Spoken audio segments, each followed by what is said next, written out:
you put that one into words, Mark, after the effort you put through for a good chunk of the game? Yeah, that's a stinky one.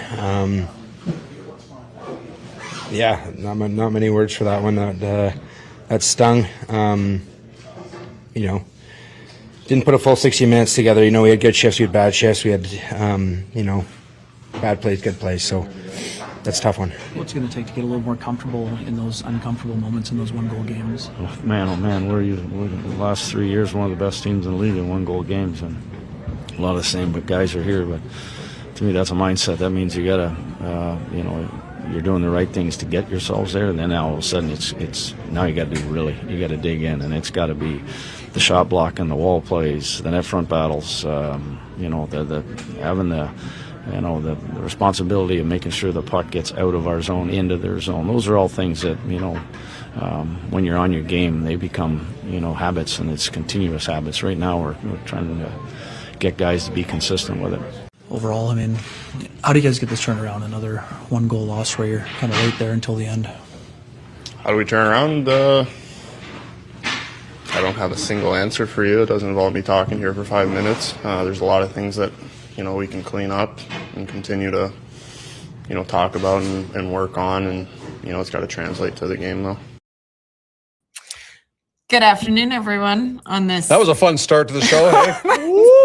Hey, Hey, it can only go up from here. Yes. On this snowy Saturday afternoon, I'm Sara Lesky. He's Jamie Thomas. Great to see so many of you in the chat already as we get you set for the final game of this road trip. 3 games and 4 nights for the Winnipeg Jets. They close it out tonight against another Atlantic Division team, the Ottawa Senators, in their second and final meeting of the season.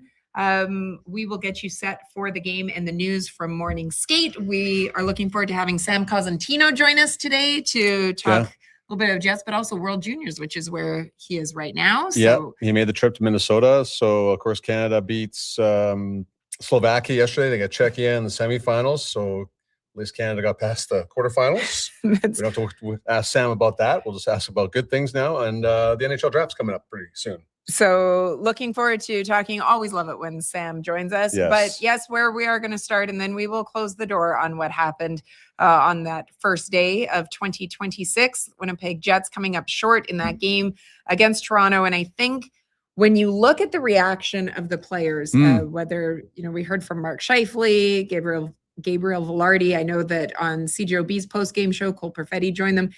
It wasn't just what they said, it was how they said it. Yeah. You take a look at the body language, you look at the tones that they used. It was an absolutely devastating 6-5 loss to the Leafs. Hey, you think of the Minnesota Wild game, how they had the lead late in the third period, the penalty that didn't get called on Josh Morrissey.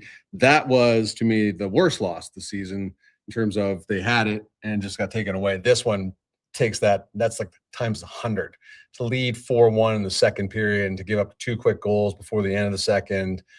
The Leafs tie it, the Jets get a power play goal, and you think once Mark Scheifele scores that power play goal, okay, they're going to hang on, and then just bad things start happening again. And they had puck luck in the first period. They haven't had any puck luck during their losing streak, and that's why I thought it was over, because the Dylan DeMello goal that goes off Austin Matthews' stick and into the net, I'm like, okay, finally things are turning their way and they're going to get out of this, because they were playing better. And that's usually what the sign of a losing streak is going to come to an end, because you start playing better. And then just that, like, I am baffled, and just as, I don't want to say despondent, but you're trying to figure out what else can they do to get out of this. And I don't know. Well, I think that going into, if you joined us on really any in the previous 7 games, if you had joined us on check-in, it was always about the fact that they couldn't score. And you and I had actually made light of the fact that we're running out of different ways to set up games, because it's always talking about the same issues. You have to get secondary scoring. You need run support for it. They're playing better. Okay, the signs are there that they're turning the page on it. They're leading after 1. Well, they had 12 different players get on the score sheet. Yeah. That's the highest that they've had so far this season. They have the secondary scoring. You look at they were 12-1 when scoring 4 or more goals. They only lost, as you pointed out to me, was opening night when they were down 5-1. Well, because you and we're messaging and we said, thank goodness, as we're watching. Hallelujah. Yes, it's over. It is over. This is finally they're going to be able to get this win, and then just to see it. And I mean, I think I messaged you at one point. I definitely messaged some others within our department to say this can't actually happen. They can't lose this game. Right. And then to see them do it. So the struggles are just, the 1-goal game, something that they were so successful in. And, kudos to Ken Wiebe, who is there on this road trip for the Winnipeg Free Press. So he asked a bunch of, he was the one that was asking all the tough questions after the game. It was only local media that's there. Right. Yeah. So, and Ken did a great job in getting those responses from Mark Scheifele, Velarde, Scott Arniel as well. But you look at the struggles with the 1-goal games. Last year, 19-4-4. This season, 4-10-4. They have a .222 win percentage in 1-goal games, which is the lowest in the league. And it just, I think they dropped 9 straight 1-goal games. It defies logic. Yeah, there's like I'm like scratching my head. So I can't even imagine what the coaching staff is going through as they go through video. And you can't tell me they weren't thinking the same thing on the bench. Like, finally, this is going to work. Yeah. Especially when it's the second game of back-to-back, and for them to play as well as they did for the first 30 minutes, let's be honest. But then I remember Scott Arniel saying after the game that it turned into a pond hockey game. Yes. About halfway through the the second period. Yeah. So you can't, that's the funny part. You play so tight structure, you're to your structure again, defense first. You get up 4-1, and all of a sudden you forget everything that led up to getting you to the 4-1 lead, and everything that's made you successful for the last 3 years. But I can also see that you haven't scored, and human nature is like, oh my gosh, we're finally scoring. Like, let's open this up. Yeah. Like, and then Toronto makes a goaltending change. I don't think Hildeby was okay, but outside of that great save he made on Scheif late in the seconds winding down with the blocker, I don't think he was tremendous by any means. But I think it's human nature when you're losing and you haven't scored to just try to get, especially if you get a 5-1 lead, you're like, if we get another goal here, we're up. There's no way they're catching us. So, a lot of human nature stuff and just wanting that losing streak to be over. You can understand why the players' body language said everything that you believe it was anyways. Yeah. I think it's great to be able to see, it is true. Look, that in today's NHL, you never know until the final horn goes for it. I do like seeing some of the optimism. Look, this streak is going to end. I know that they are winless in their last 8 road games, that they have struggled to, they have 2 wins since the start of December. It's going to end. And I often say to you, when a team's coming into Canada Life Center and let's say they've won 8 straight, I said, it's one thing if you've won 3. Yeah. Or if you lost 3, it's going to end. You can't, this team has too much talent. Way too much talent. Individually, and yes, they're not putting it together right now as a group, but they have too much individual talent for this to continue on much longer than what it is. But I do like seeing people in the chat that are still trying to be optimistic about it, that it is going to end. It's got to. Okay, so if they're losing 8-1, then you're like, okay, you could see why people wouldn't be.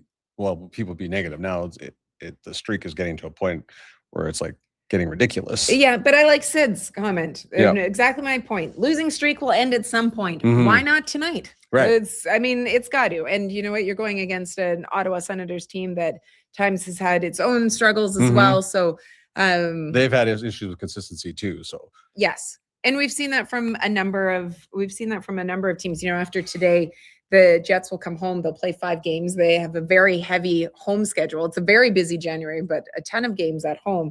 And you look at it, they'll play Vegas. Well, Vegas has lost their last 3 games. Yeah, Vegas hasn't exactly been great this year either. They have a ton of overtime shootout losses. For it. Yeah. You've got Edmonton. Edmonton's been playing well. Yeah. You've got LA, who's 2-6-2 in their last 10 games. There's a lot of talk about whether or not they need to make changes there. There's been some calls. How about not being so boring? Start with that. You start to question about some of whether or not there's going to be some coaching changes, is what I was reading out there, or whether or not there should be. New Jersey's comes into town. They're 2 points back of a playoff spot, but the East is so tight. And then the Islanders. Logan Stanley too.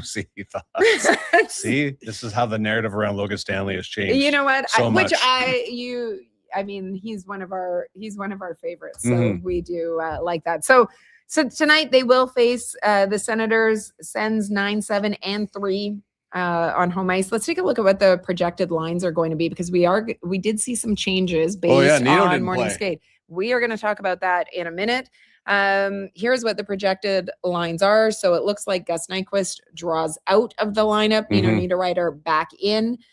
Colin Miller in on that third pairing. Still no Luke Shen or Hayden Fleury. So can we say once again on the third line, don't touch that third line? Can we say that one more time? You're going to text Scott Arniel after this. He'll love me for that one. Hey, just leave Jamie's line alone. don't touch my third line. It's his favorite line. Yeah. The last time these two teams met was just a few weeks ago. Mm-hmm. December 15th here in Winnipeg, 3-2 overtime loss. We're not going to go into the pain of that one. But you mentioned, Nino Niederreiter there draws back in. He was a healthy scratch, coach's decision in that game against Toronto. There had been a lot of discussion. I know we've seen it in the chat. We've seen it amongst just the fan base as well, is whether or not you need to start to, whether it be send a message to some of the players, because there are a number of players that have long goalless droughts going on, point streaks that have not materialized this season. And so certainly it was a message to sit Nino Niederreiter. Here's Scott Arniel and Nino Niederreiter about him being out and now into the lineup. It's tough to say. It's collectively. We all haven't been producing, and we got to find a way of the minutes we have to do more out of it. That's what we've been doing, and so at the end, we're all professional, and we got to be better. So, I would start with that. Just the fact that he's actually was the one that said that he's played there plays a lot over there, and with Team Switzerland. And at the end of the day, I like what Bear's doing with Lau, and so at the end of the day, for me, it puts him back on that line. Kind of the role, he knows what it is. We talked about reasoning, my reasoning behind it. His sort of what he was not happy with. At the end of the day, that's kind of what part about communication and talking about it. And then now he gets an opportunity to go back in and be the best Nino Niederreiter he can be. All right. So what were your thoughts when you saw that Nino was a healthy scratch? I was a little shocked, but I think going back to what you were saying about some, not so much messages being sent, but they obviously had a conversation, Scott Arniel and Nino Niederreiter, about the lack of offense that he's been producing. So someone has to start. Gus Nyquist hasn't been able to put the puck in the net for whatever reason. He's had those opportunities, but I think this could be a cycle of things to come while this losing streak's happening, because obviously you don't mess with the winning lineup. So I was stunned, but also I understood, because this is kind of what you have to do when people aren't producing offense, period. So this might be, hopefully the losing streak ends tonight and we don't have to talk about this again, but this could be just a sign of things to come. Yeah, there has been some talk about whether or not, with the halfway mark of the season coming up this week. So what did I say? We're at game 40 today? Yeah. So game 41 against Vegas, halfway mark. There is some talk that we will hear from Kevin Cheveldayoff at some point this upcoming week during the homestand to talk about how the first half of the season has gone. I know that a lot of people, wonder about what changes the Winnipeg Jets should make. Right now with the roster that you have. Your options are just to sit players. And, another player that has had a longer drought than Nino is Vlad Namestnikov, but then you would have to break up your favorite line. Because you need somebody that can play in the middle. Yeah. And I think this is going to turn anyways, eventually. And I don't think, hopefully we don't have to worry about Vladislav Namestnikov coming out of the lineup, but it's fortunate because of the position he plays. It's hard to find somebody unless you move Morgan Barron, like you said, to the middle or anything like that. Yeah. So, somebody else obviously has to get going here. And hopefully that message with Nino Niederreiter understanding why it happened and the things that aren't working out for them, change tonight. And I really like that third line. So Morgan Barron, I just keep Morgan Barron on this third line with Adam Lowry forever, unless you're going to push him to the second line center. But Jonathan Toews is playing better now. So he is playing better. So yes. Honestly, this is the best look you're going to have, and hopefully some more offense comes and much better defense. Yeah. So what are you looking to see from the Jets when they go up against the Senators team? So 60 minutes off is challenging thing to say, and I understand what Mark was doing there. You're going to have ebbs and flows in every game, but how about 55 quality minutes over 60, but just the bad minutes happening intermittently, not late in the third period. I just like a better start will be follow that up, play tighter defense like you had the previous 3-4 games, and they should be fine against an Ottawa team that I still think is fragile at this point as they're trying to find their way back into the playoff situation in the Eastern Conference. So yeah, that's what I hope. Like, just play better defense and then the offense will come. Well, and I think that having Connor Hellebuyck, although he has been in net for throughout this stretch for the vast majority of it, Yeah. I think having him back in net is a better opportunity. Look, Eric Comrie struggled in that game. Yeah. I think he would be the first one to. There you go, win in regulation. Perfect. Yeah, I think he'd be the first one to admit that. You have to have faith in both of your netminders. Yeah. But certainly, I mean, when you're talking about a 3-time Vezina winner and the reigning Hart Trophy winner, I mean, having him back in there, I think gives certainly the Jets edge. In particular, look, Ottawa has its own question marks in goal, right? Yeah. So, well, like that's been Ottawa's issue for so long, and Linus Ullmark was supposed to fix all that. Yeah.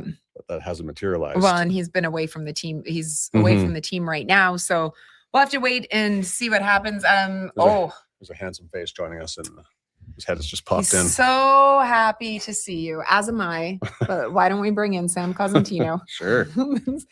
I mean, I'm happy to see you too, Sam. Just to be clear. Let's be clear about this. Let's clear this all up. That's right. Let's just talk about our feelings as we go through this all. I love you guys. I've been waiting so long for you to hear you say that. You have no idea. Where's tissue? Hold on. All right. You never know what you're going to get in the show. Let me tell you. Yeah, there you go. All right, start it off, Jamie. All right. Listen, you're in the beautiful state of Minnesota for the World Juniors. Canada gets past the quarterfinals. I know there's a lot of concern about that, but what have you seen from the Canadians? I feel like their game has got stronger each and every game as they moved along here to the semis. You know, I feel the same way. And Slovakia was an interesting opponent in the quarterfinals because they're kind of a young upstart team, and I wasn't sure if they were going to come out and play kind of loose and footloose and fancy free. And you know, for the first 10 or 15 minutes, they looked to be very much engaged and very much a part of things. And then, you know, once things started to rock and roll a little bit, Canada got its momentum. They were able to roll all their lines. For the first time in the tournament, they played all 8 defensemen.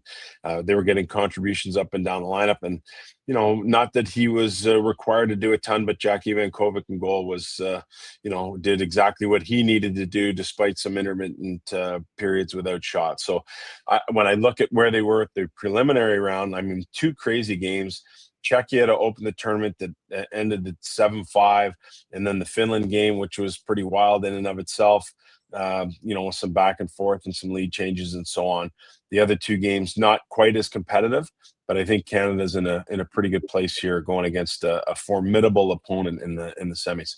Well, they won't be facing, if they get through this, they won't be facing the U.S. in the final. The U.S. knocked out in overtime by Finland, losing out in the quarterfinal. They've won the last 2 World Juniors. How surprised were you to see them knocked out and on home ice? Yeah, so a couple of different things there. I mean, I look at some of the veteran guys that had moved on from that team. I mean, Ryan Leonard was the heartbeat and the heart and soul of that group. He's obviously moved on to really good things with the Washington Capitals. I think he's back now after spending a bit of time injured. You look at their goaltender situation. You know, Kempf played okay yesterday and actually held his own, but they're going back last couple of years where they had the same guy in net, and I think that provides a lot of confidence for a group. So the dynamic of the team based on the last 2 years from where the US wasn't quite the same. A little weaker in goal, Cole Hudson anchoring the D, but a bit of a drop off after that. And then the forward group without Gabe Perreault and Ryan Leonard obviously changed. Hagens was still there, played well in the tournament, but they were going to have to be a group that was going to win more by committee against a pretty good, hard and heavy Finn team. So not completely surprised by the result.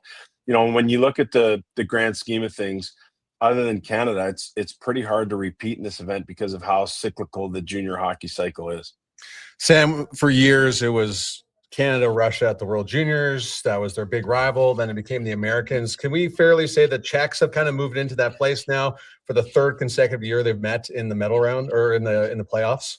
Yeah, I think that's good. Jason Buchla and I are kind of co-writing a piece right now for Sportsnet.ca that will hopefully get up a little bit later this evening. But you go back to 2023. I mean, that championship game was unreal. I mean, the Czechs were fantastic in that game. Ended up tying it late, taking it into overtime, a 3-2 win. Connor Bedard was obviously a big piece for Canada at that point. And then each of the last 2 years, Canada draws Czechia in the quarters, and the big Czech team with good speed and skill never kind of went away, came at you in waves and waves, and ended up ending Canada's tournament, almost putting the country in a tailspin for Canada not having even the opportunity to play in the medal round. So if you look at that recent history in this tournament, and then you look at the opening game, I mean, that game was wild. Canada had 2-1 and 3-2 leads. Czechia was up at 4-3 at one point in the game. And then at the end of the game, Porter Martone scores an empty netter, the captain, with a minute left. He goes by and makes kind of a rude gesture towards the bench, or an unsportsmanlike gesture, if you will, to the bench. Canada and Czechia don't even shake hands after the game. So it was kind of a win embedded in controversy. And now here they are again playing in the semis. So you can't really think of a better setup in terms of the recent history of these two clubs. Is it fair to say anything that happens to the World Juniors can affect someone's draft stock? Is that even possible? Oh yeah. Yeah. I think that's safe to say. Yeah. No, and I say that because it's not the only thing. So I don't want people to get misconstrued by that. It's definitely not the only thing. But I think in high leverage situations, two things happen. First of all, you have the overarching pressure of the event and performing for your country. That is a huge amount of pressure. But then what happens is players get an opportunity to play with elite players all the time and against elite players all the time.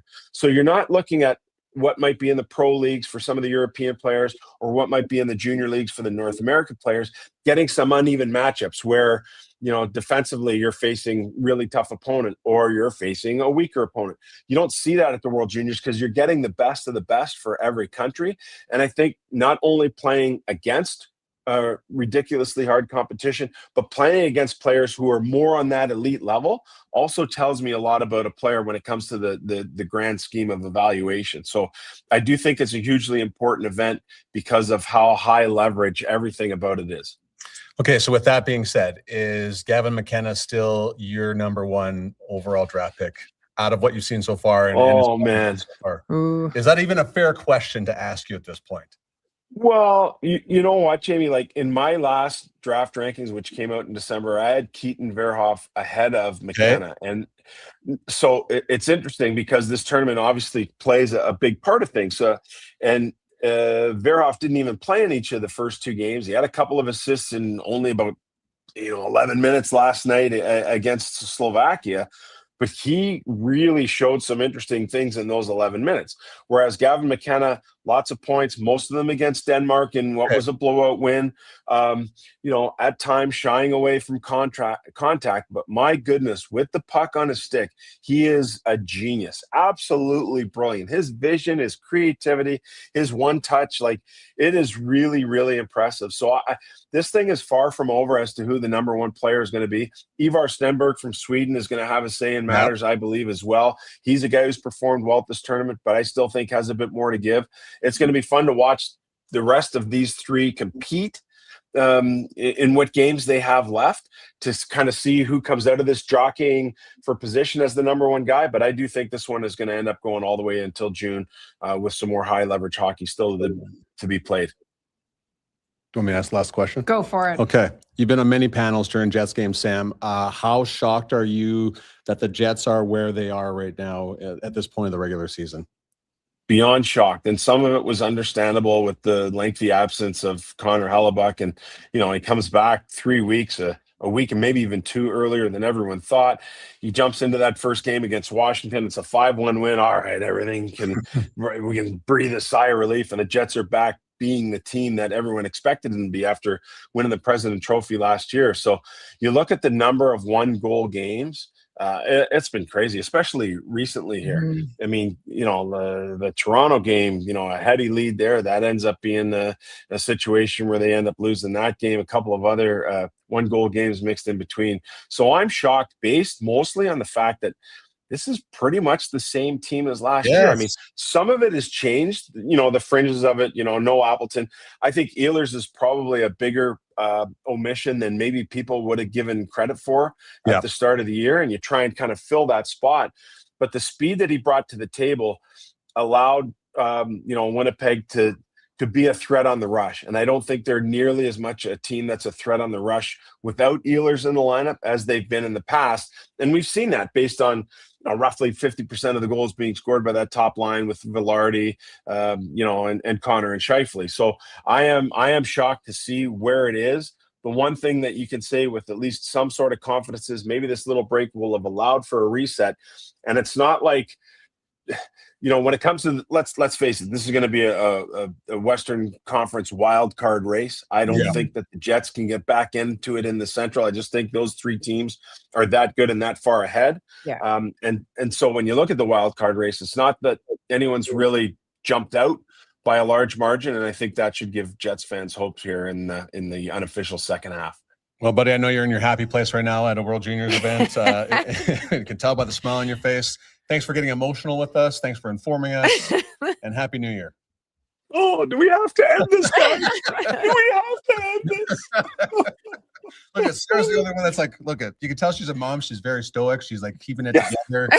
You and I are losing our minds here. Is that what moms That's are the for? 20-year game Moms pace are that Sarah Moms Orlesky has stick had together. since we worked Dads together are many fun. years Dads ago. Thank you, man. Thank you, Sam. Thank you so much. All right, thanks, guys. Happy New Year. Take care. Okay, see you. Bye, buddy. Sam.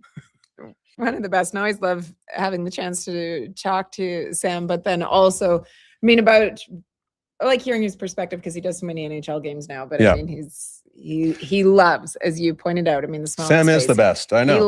He loves juniors, and junior hockey. So he's a wealth of knowledge there. See, you could just, as soon as you start asking questions, you can see where it is. Yeah. Listen, I see a ton of questions about changes and stuff that need to happen. I honestly don't think it's time yet. So I understand there's a little bit of panic going on right now, but I think the whole idea is to see if you can fix this, get this done internally, and the turn of the way they're playing.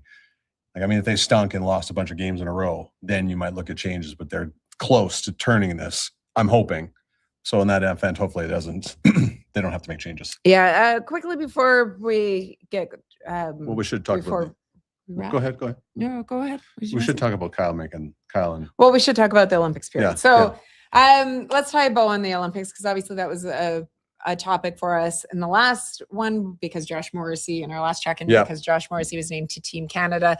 There has been so much discussion now that we have seen the US, Canada, Finland, Sweden name their rosters about who makes it, but also very much so those that were not named to the rosters. And for Canada, of course, that includes Mark Scheifele, is one of the most talked about players for it. He spoke to media and really to Ken Wiebe, who asked him a bunch of great questions after the loss in Toronto. Here is Mark Scheifele, if you haven't had the chance to listen to him, about not making Team Canada, but also quickly. I just think, listen to his words, the body language. And there's something that you and I always say about Mark Scheifele is that, and we saw his clip earlier from postgame, he spends a lot of time looking at the floor when he answers questions. He doesn't. I found that these... Yeah, smart to get robbed, yes. You could see and hear the disappointment, the anguish of not making it. But I just thought that he handled himself incredibly well while answering these questions from the Winnipeg Free Press's Ken Wiebe. Yeah, it sucked. Pretty dark day.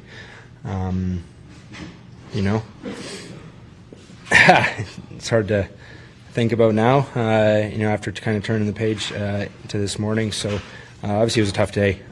News that you don't want, but it just shows the amount of talent in Canada. So many great hockey players, so many great guys, and that's it's an honor to be a part of this country, just because there are so many great hockey players. And obviously wish I was picked. But God's got a plan, and we just got to trust it. Are you staying in the protocol? Are you one of the... Yeah, Still, right? yeah. I don't know what it's called, but yes. Sure. Do you feel like you could have done anything else? I mean, the year that you put together, I think 88 points and 35 goals in the calendar year. Is there anything else that you could have done to state your case? Yeah, I don't know what else I could have done. Proud of the way I played, all season to now. I think I'm probably playing the best hockey I've ever played in my career. So, it's all you got to do is just trust in God's plan and know there's a reason for everything. Right. And So I think with class, Yep. it does suck that you didn't make it. He didn't make it, and anybody else that didn't make the team. But my gosh, you can point to anybody. I know there's a lot of people frustrated about John Cooper taking his guys, but there's comfort in knowing your own players in key situations. So I get that part. But Mark did get robbed. But someone that didn't get robbed, or two of them, Kyle Connor and Connor Hellebuyck. That's right. Take a look. So 2 more Winnipeg Jets players that will be playing over in Italy, representing the U.S. You take a look at what the American roster is going to look like. It was revealed yesterday on the Today Show. Pretty cool. Yeah. And so I think very similar to what we saw with Canada, with people being upset over the fact that they, some of the omissions. Certainly that's the case for the U.S. as well. Yeah. There are some surprises. Jason Robertson, Cole Caulfield. So I think a lot of people, we were talking about this before, a lot of people were like, okay, Canada didn't bring enough offense on the back end. Yep. Evan Bouchard, et cetera. And then United States, I think you could argue, left some offense at home as well. Jason Robertson and Cole Caulfield come to mind, but there's plenty of offense on their back end. You can tell that the United States was happy with how they played at Four Nations, as they should be. They're just coming up short. But this is what the exact same roster, pretty much, except for 4 players, I believe. Exact same goaltenders. Connor Hellebuyck leading the way, and of course Kyle Connor on this team. Hopefully Mike Sullivan doesn't leave Kyle watching the game when in a tournament where you need goals. So especially up front. Yeah. I think that one of the things that, from everything that I've read, that a lot of the narrative was surrounding the American team and the feelings about when they were putting this roster together is that they felt that they should have won the Four Nations, that Jordan Binnington, obviously stood on his head, as everyone has discussed many times since Canada won there. So comfortable with what they were going back with. One of the things that I think was really cool, and we saw Doug Armstrong, general manager for Team Canada, do this, and Bill Guerin did this as well. We were able to hear, they recorded some of the conversations that the GMs had with the players when they would call to tell them they were on. One of the ones that we got to hear was Bill Guerin speaking to Kyle Connor. I just want to welcome to the U.S. Olympic team. Oh, hell yeah, man. That's awesome. Yeah. That's awesome. Appreciate the call. Yeah, you got it, buddy. We're super excited, and we all feel like we got some unfinished business, but we feel like we've got a group that can get it done, and you're going to be a big part of that. Awesome. And I'm through the moon right now, so appreciate it. All right. Okay. So, real quick, the tryout's over. Okay, you can stop scoring goals against the Minnesota Wild now. Oh man, you guys keep save it for the Olympics. Save it all for the Olympics. All right, buddy. Sounds good. All right. Good luck tonight. We'll see you down the road, and congratulations. Yeah. Thanks. All right, bud. See you. All right. So Bill Guerin calling. So Bill Guerin gets it. Kyle Connor scores goals. Yeah. So let's just leave him in the lineup. Mike Sullivan. Not where they're mad with Here's hoping that he scores more tonight against Ottawa Senators. Kyle Connor spoke to the media this morning for the first time, about being named to the American team. It was definitely a big focal point for the players, in the last CBA to go back to the Olympics. We know what big of a stage that is, and it does for the game, and the players as well. We want to get that chance to play, against the best. And like I said earlier, there's no better feeling than representing your country and coming together. A lot of these, USA hockey teammates or Canadian teammates, you play with these guys growing up, and you obviously go your separate ways a lot of times in the NHL. And it's cool to bring back together that group and build a bond that's special. And not just this Olympics, but now we got a roadmap for years to come. It is like as much as and I loved when Andy Petrello came on our show and kind of pointed out to everybody the facilities always finish, they always get done, because that was the whole narrative around it's not going to done. The NHL's not happy, the players aren't happy, but they're going to be happy in a month's time when this whole tournament gets underway. Yeah, tremendous experience for all those there. And just very quickly going back to the Scheifele one, I did think it was interesting to see or hear him say that he was going to stay in protocol. No surprise there. You know that he's going to want the opportunity. He was right on the cusp. That one that was expected to be called if Sidney Crosby couldn't play in Four Nations. So he was right on the cusp there, and you never know what could happen between now and February. Right. And maybe Mark has the opportunity to join them as well. Most importantly, though, Yes. show the lines, All right, let's show them again. because we got to worry about this tonight, game. We got to can't worry about February. That's right. February's a long way away. Shout out to Luke Vink for making sure that Nino Niederreiter's the star of this. There you go. Back in the lineup. Perhaps it 2 means goals. really good things Yeah. for it. Take a look. You look, Nino Niederreiter does draw back in. Gus Nyquist is out. You look at the D pairings. That's maybe something that we'll discuss more during this homestand. Yeah. If they continue that way, Neil Pionk up with Josh Morrissey, Played Dylan there pretty DeMello. together the whole game in Toronto too. Yeah, So. so we can delve into that a little bit more when this homestand gets going, presuming that these pairings stay, or at least those top 4 and those top 2 pairings stay the same way. We can talk about that a little bit more, but I think that's it. Yeah, Nino's. That's all. Yeah, good show by you. No, by you. Thank you. See how I made her compliment me by giving her a compliment first? It was a very good show by you. Jedi mind tricked you right there. Because that last show, I'm like, wasn't that a good interview? And you're like, I wasn't even watching. So maybe this time she's actually paying attention to what I'm saying. You know what? I was reading all the comments because we had so many people in the chat today. There were so many. Hey, big Stan on fire. Hopefully he continues to get going tonight, and would love to be able to see the Winnipeg Jets end this winless streak this evening so that they can come home before playing their next 5 games starting on Tuesday. Yeah. With the Vegas Golden Knights here in town. Everybody's favorite, Vegas, coming to town. So your favorite? No. No. Okay. I do not. All right. I like the people that work for the team. Darren Millar's a pretty good guy. He is a great guy. Jets TV alumni. Yeah. Gary Maybe. Lawless. Yeah, good dude. Yeah. So Shane Knighty. right. All the people that work for them, sure. Lots of Manitobans connected. Just so many. Resident. Yeah. Okay. I wouldn't mind living in Vegas in my twilight years. Really? Yeah. Okay. Well, that's another, maybe we'll delve into that on Tuesday. We got into as our well. emotions and feelings today. We'll move on to our future another day. That's all right. Look, I hope you enjoy your Saturday. It is a snowy one out there in Winnipeg if you're there. So be careful on those roads.